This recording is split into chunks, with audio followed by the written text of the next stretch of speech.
नमस्कार दोस्तों, स्वागत है आप सभी का हमारे YouTube चैनल दीपक इंस्टीट्यूट में। दोस्तों, आज हम पढ़ने जा रहे हैं बाल विकास से संबंधित जीन पियाजे का महत्वपूर्ण सिद्धांत। एग्जाम में सबसे ज़्यादा यदि क्वेश्चन पूछे जाते हैं तो वो पूछे जाते हैं जीन पियाजे का सिद्धांत। सबसे ज़्यादा जो पेडागोजी होती है वो किससे रिलेटेड होती है? जीन पियाजे के सिद्धांत से, क्योंकि जितनी भी दिमागी या मानसिक क्रियाएँ होती है वो और दिमाग से संबंधित जो सिद्धांत दिए हैं वो किसने दिए? जीन पियाजे ने दिए हैं। चलिए दोस्तों, शुरू करते हैं। जीन पियाजे का सिद्धांत क्या है? मिस्टर जीन पियाजे का सिद्धांत। सबसे पहली स्लाइड है कि बाल विकास में जीन पियाजे का संगठन विकास का सिद्धांत। मैं आपसे रिक्वेस्ट करता हूं कि आप एक कॉपी और पेन को ज़रूर लेके बैठें और आप अपने नोट्स को अच्छे से क्रिएट करें, क्योंकि नोट्स बनाने से आपको बहुत सारी चीज़ें नोट्स बनाते बनाते ही याद हो जाती हैं। तो सबसे पहले बात करते हैं हम संज्ञानात्मक विकास की। संज्ञानात्मक विकास से तात्पर्य संज्ञानात्मक योग्यताओं के विकास से है। संज्ञानात्मक योग्यता का अर्थ है बुद्धि, चिंतन, कल्पना आदि से संबंधित योग्यता है। अर्थात दोस्तों, संज्ञानात्मक विकास क्या है? ये क्या है? संज्ञानात्मक योग्यताएं हैं। और योग्यताएं जो होती हैं वो किस में होती हैं? हमारे दिमाग से संबंधित होती हैं। किससे? जैसे बुद्धि हुआ, चिंतन हुआ, कल्पना हुआ, ये सब किस में होती है? हम सब दिमाग से ही तो सोचते हैं इन चीज़ों को। तो ये सब किससे रिलेटेड है? दिमाग से या मस्तिष्क से रिलेटेड हैं। जीन पियाजे स्विट्जरलैंड के वैज्ञानिक थे और इन्होंने अपने बच्चों पर प्रयोग किया था। जी तो जीन पियाजे कहाँ के वैज्ञानिक थे? जीन पियाजे स्विट्जरलैंड के वैज्ञानिक थे तथा इन्होंने अपने बच्चों पर प्रयोग किया था। संज्ञानात्मक सिद्धांत को विकासात्मक सिद्धांत भी कहा जाता है, इसलिए जीन पियाजे को विकासात्मक मनोविज्ञान का जनक भी कहा जाता है। दोस्तों, इस पॉइंट को अच्छे से नोट कर लेना, ये एग्जाम में पूछा जाता है कि संज्ञानात्मक सिद्धांत को विकासात्मक सिद्धांत कहा जाता है और जीन पियाजे को विकासात्मक मनोविज्ञान का जनक कहा जाता है।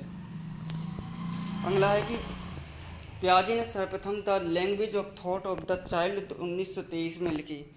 तो पूछा जाता है कि जीन पियाजे ने कौन सी पुस्तक लिखी थी एग्जाम में, तो आपको हमेशा याद रखना है कि कौन सी पुस्तक लिखी थी। पियाजे ने सर्वप्रथम the language of thought of the child 1923 में लिखी थी। सन याद रखें ना रखें, लेकिन आपको इतना ज़रूर याद होना चाहिए कि यह पुस्तक का नाम क्या था। इसका नाम था the language of thought of the child. ठीक है दोस्तों।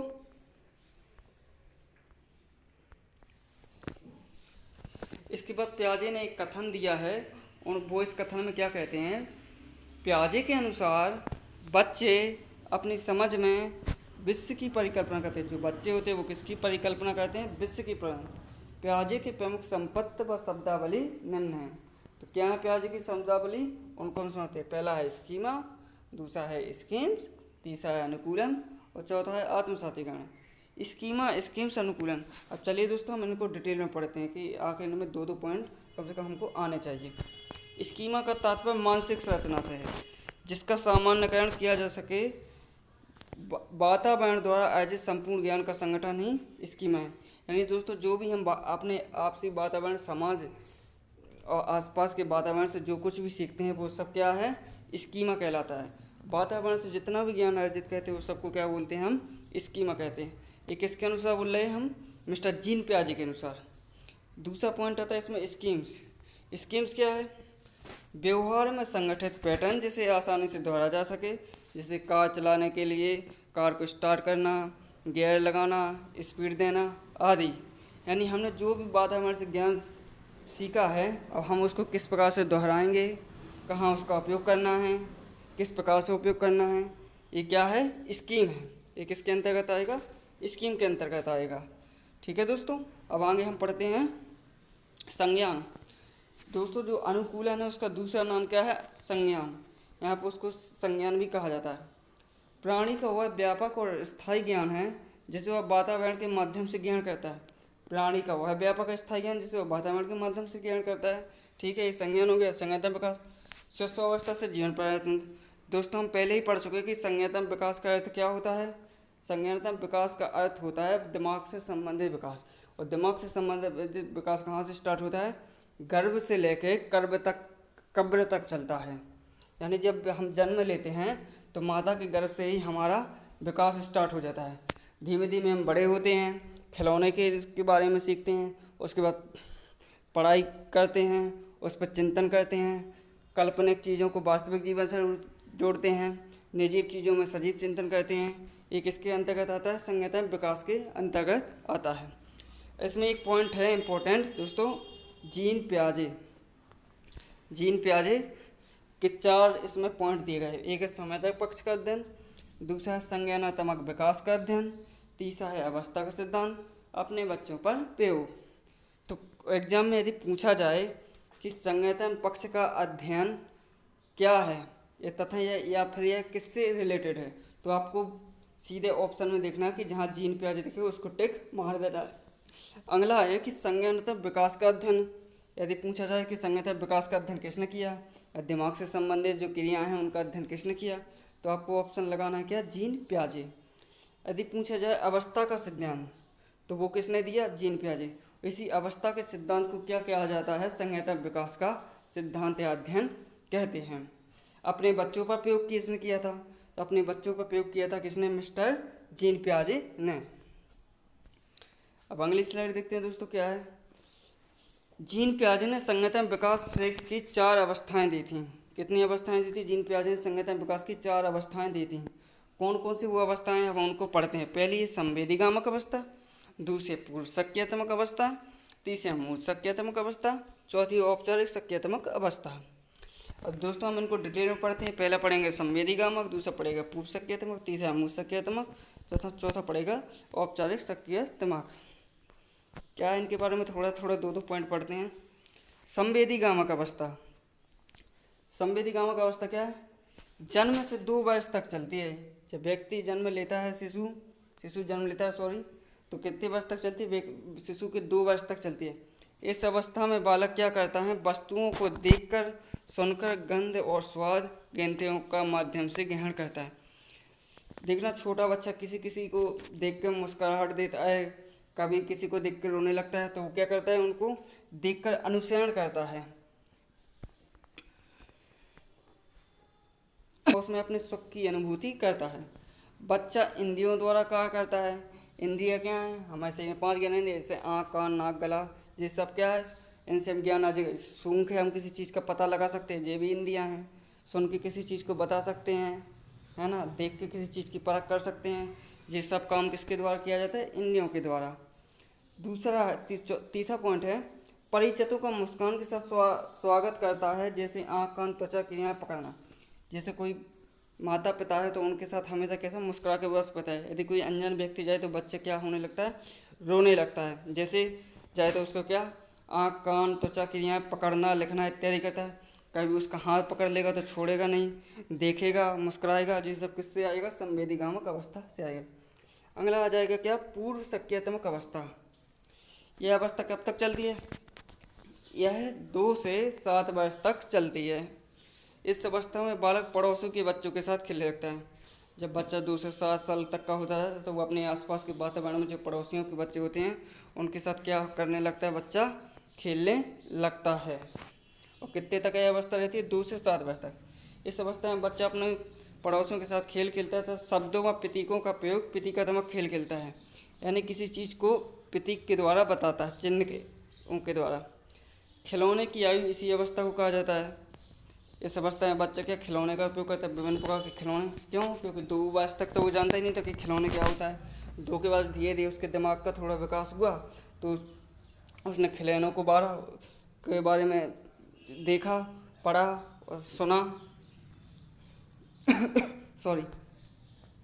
शब्दों व प्रतीकों का प्रयोग करता है, प्रतीकात्मक खेलते हैं। खिलौने की आयु इसी अवस्था का होता है। इस दौरान उसमें भाषा का विकास प्रारंभ होता है। बच्चा अपने माता पिता, आसपास के वातावरण से क्या करने लगता है, अनुसरण करने लगता है। अपने माता पिता जो उसकी क्रियाएं करते हैं, माता पिता जो क्रियाएं करते हैं उनको अपने जीवन में दोहराता है, बार बार रिपीट करता है। जैसा माता पिता बोलेंगे वैसे ही बच्चा क्या करने लगता है, अनुसरण करने लगता है। अनुकरणशीलता पाई जाती है। दोस्तों यहाँ पर कुछ अशुद्धियाँ हैं, इसको कर लेना, क्या अनुकरणशीलता है। यह वस्तु स्थायित्व का भाव जागृत होता है। जब बच्चा छोटा होता है तो वह क्या करने लगता है, वस्तुओं को भूलने लगता है। लेकिन जैसे जैसे वह बड़ा हो जाता है तो उसका ज्ञान कैसा स्थायी हो जाता है। यदि बच्चा छोटा रहेगा तो उसको कोई चीज़ दोगे तुम तो वो समझ नहीं पाएगा। जैसे उसको यदि तुमने पक्षी दिया, कोई पक्षी देखा और उसने देखा कि यहाँ एक कौवा है, एक क्या है, तोता है, या फिर कोई और चिड़िया है, तो उसने बता दिया आपने कि उसके पक्षी के 2 पंख होते हैं, 2 पैर होते हैं, एक चोंच होती है। और उसने कौवा देखा था, बाद में उसने कबूतर को देख लिया, तो वो तो वही बोलेगा कि ये क्या है, कौवा है। लेकिन जैसे जैसे उसकी उम्र बढ़ती जाती है तो फिर वो क्या हो जाता है, स्थायित्व ज्ञान पड़ता था, फिर पता लगाने लगता है कि यह कौवा है या कौवा। तो ये कैसा हो जाता है, स्थायी ज्ञान में प्रयोग होता है। शिशु अहमवादी हो जाता है तथा वह दूसरों को कम महत्व देता है। शिशु कैसा होता है, वो चाहता है कि सब उसी की चर्चा करें, सब उसी को प्यार करें, अन्य बच्चों को प्यार न करें, इसलिए वो दूसरों को क्या करता है, ज़्यादा महत्व नहीं देता है।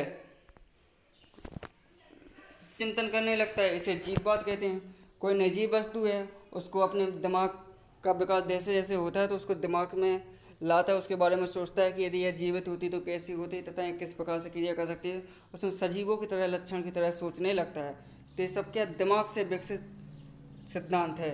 और किससे दिया, मस्तिष्क से संबंधित सिद्धांत किसने दिया था, मिस्टर जीन पियाजे ने। अगला है कि मूर्त सक्रियात्मक अवस्था।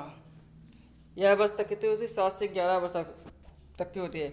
यह इसे किशोरा अवस्था भी कहते हैं, क्योंकि बालक की 7 से 11 के बाद बालक किस अवस्था में आ जाता है, 11 अवस्था में आ जाता है। इस अवस्था में बालक चिंतन और तर्क करना शुरू होता है। चिंतन होता है यानी किसी चीज़ के बारे में सोचना लगेगा, उसके बारे में तर्क करने लगेगा, यह चीज़ सही है या गलत है ना, उसके बोलने से पहले विचार करिएगा। ये सब किस में आ जाएगी, बालक के मूर्त सक्रियात्मक अवस्था में आ जाएगा। दूसरा पॉइंट है इसमें, इस अवस्था में बालक दिन, तारीख और महीना बोलने लगता है। जब बालक 7 से 11 वर्ष का हो जाता है तो दिन, महीने, तारीख सभी को जानने लगता है कि हफ्ते में कितने दिन होते हैं, कितने महीने होते हैं, ठीक है, इन सब के बारे में बालक जानने लगता है। इस अवस्था में बालक को सही अनुपात का यहाँ पर कोई मिस्टेक हो गई, आकार, भार, क्रम आदि को समझने लगता है। किसी वस्तु कौन कितनी भारी होगी, कोई वस्तु देखने पे यदि ठोस है तो वो ज़्यादा भारी होगी, यदि खोखली है तो वो कम भारी होगी। अर्थात बालक क्या करने लगता है, स्थायित्व ज्ञान करने लगता है, उस वस्तु के प्रति अपना चिंतन प्रकट करने लगता है। अगला है कि औपचारिक सक्रियात्मक अवस्था। यह क्या है, इसको पढ़ते हैं। यह 11 से 15 वर्ष के बीच होती है तथा इसे युवा अवस्था भी कहा जाता है। इस अवस्था में किशोर मूर्त के साथ साथ अमूर्त चिंतन करने योग्य हो जाता है, जैसे स्मरण, मनन आदि। दोस्तों यहाँ मूर्त और अमूर्त से मतलब मूर्त है जो वास्तविक चीज़ है, जो हमें दिखाई दे रही है। जैसे कोई चीज़ जैसी दिखती है हमें वैसे ही क्या है, उसके बारे में हम बातें करते हैं, तो वो क्या होगी, मूर्त अवस्था हो गई। अमूर्त अवस्था में क्या होता है, जैसे हम सौरमंडल को किसने देखा, किस वैज्ञानिकों ने देखा है, सूचना ऐसे हम नहीं देखते। जब हमें पढ़ाया जाता है किताब को तो हम उसके अपने मन में क्या उसके प्रति कल्पना जाहिर करते हैं। वह कल्पना है क्या है, अमूर्त चिंतन है। यह क्या कहलाता है, मूर्त और अमूर्त कहलाता है। इस अवस्था में किशोर मूर्त के साथ साथ अमूर्त चिंतन करने होता है, स्मरण, मनन आदि करने लगता है। इस अवस्था में मानसिक युक्ताओं का पूर्ण विकास हो जाता है। इस अवस्था में परिकल्पना चिंतन भी करने लगता है। मिस्टर जीन पियाजे का सिद्धांत। आशा करता हूँ कि आप लोगों ने अच्छे से पढ़ा होगा तथा आपको अच्छा समझ में आ जाएगा। यदि कोई गलती हो तो मित्रों क्षमा कर देना। लास्ट में अच्छा सा लाइक और एक कमेंट ज़रूर कर देना। और यदि आपको इसकी PDF चाहिए तो आप कमेंट में ज़रूर बताएं, हम PDF को उपलब्ध करवा देंगे। जय हिंद साथियों, तो आगे की वीडियो के लिए आप तैयार रहे तथा हमारे चैनल को सब्सक्राइब जरूर कर लें। हम ऐसे ही रोज़ आगामी नई वीडियो को डालेंगे तथा एक एक टॉपिक, एक एक सिद्धांत को पढ़ेंगे। धीमे धीमे करके हम पूरे बाल विकास को पढ़ लेंगे और इसकी हम प्लेलिस्ट भी आपको उपलब्ध करवा देंगे। साथ में आपको PDF की सुविधा भी उपलब्ध करा दी जाएगी। दोस्तों सब्सक्राइब कर लीजिए हमारे चैनल को, जिससे आपको आने वाले वीडियो का नोटिफिकेशन भी मिलता रहे। क्या रहेगा अगले वीडियो के लिए। जय हिंद।